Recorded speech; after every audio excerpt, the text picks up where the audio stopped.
একদিন মিনা তার এক বান্ধবী অ্যানির বাসায় আসে।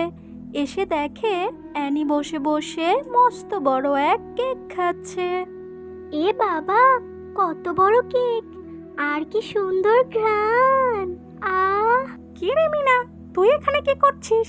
আমার কেকে নজর দিচ্ছিস তাই না? না গো বন্ধু, আমি তো এসেছিলাম তোমার সাথে খেলা করার জন্য। তোমার কেকটা তো অনেক বড়, আমাকে একটু খেতে দেবে? কেক কেনার মুরদ নেই, আবার এসেছে দামি কেক খেতে।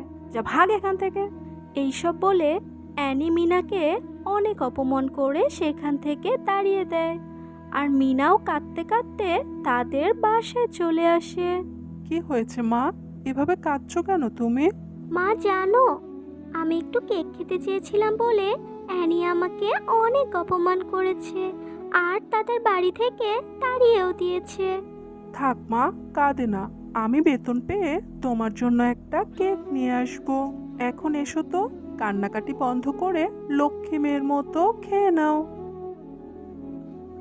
এরপর তারা খাওয়া দাওয়া করে ঘুমিয়ে পড়ল।